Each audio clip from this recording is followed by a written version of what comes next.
The morning sun shimmered on the lake, casting golden reflections over the calm water as I walked along the dock, checking on the preparations for the weekend.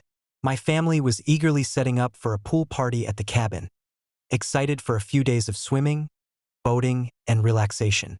Little did we know, HOA Karen had already set her sights on turning our weekend into chaos. By mid-morning, a police car slowly rolled up to the cabin.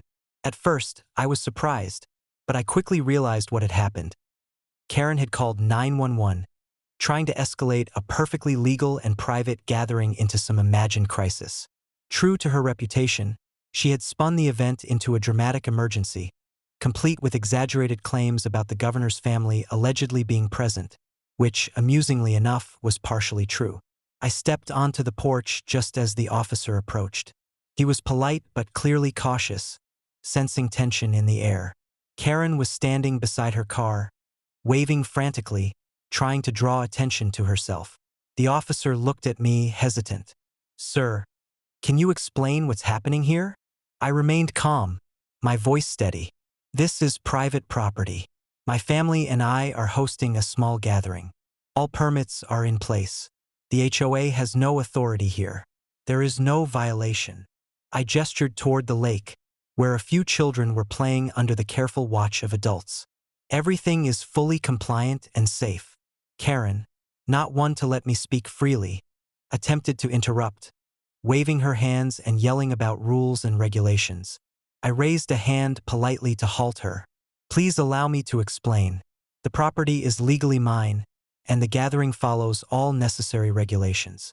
You are welcome to inspect, but everything is lawful." The officer glanced at Karen, whose face was now bright red with frustration. He then looked around, taking in the lake, the children, and the orderly setup.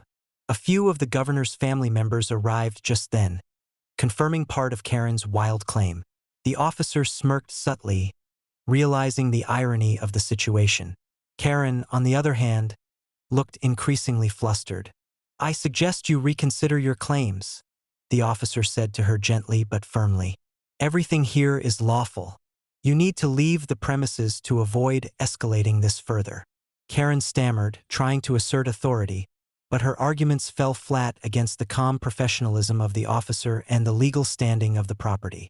Defeated and embarrassed, Karen stomped back to her car, muttering indignantly about overreach and illegal activity. Though no one was listening, she drove off, leaving the lake and cabin peaceful once again. The rest of the day went on without further interruption.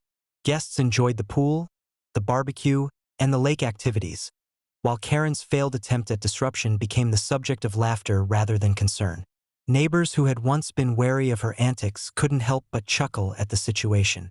By evening, the lake reflected the warm hues of the setting sun, and the air was filled with the soft sounds of laughter and conversation. I sat on the dock, reflecting on the day's events. Karen had once again tried to assert authority she didn't have, relying on drama and exaggeration rather than logic and legality. Her attempts to involve law enforcement had backfired spectacularly. It was a reminder that preparation, calm authority, and adherence to the law always triumph over arrogance and entitlement. Karen's power plays might be loud and persistent, but knowledge, patience, and composure render them powerless. Every action she took that day only highlighted her lack of understanding of property rights and legal boundaries. As darkness fell, the lake was still, and peace was fully restored. The party had been a complete success, the law had been upheld, and Karen's interference was nothing more than a memory, a cautionary tale about the limits of imagined authority. My property, my rules, and my calm resolve had prevailed once again. Later, as the cabin lights reflected off the water and the last guests departed, I felt a sense of quiet satisfaction. Karen's attempts at disruption had been thoroughly thwarted, and the day stood as another example that patience, preparation, and lawful action are the best defenses against those who seek to impose their will where it doesn't belong. The lake, the cabin, and the laughter of family and friends remained untouched by her drama, a testament to the power of rightful authority and calm resilience in the face of chaos. The night ended with serenity, the water smooth and undisturbed, the cabin standing firm and peaceful. Karen's failed attempt served as a reminder that those who rely on bluster and false claims will ultimately be powerless against knowledge, legality, and composure. Another victory quietly won, reinforcing that when you stand firm and act wisely, even the loudest disruptors cannot prevail.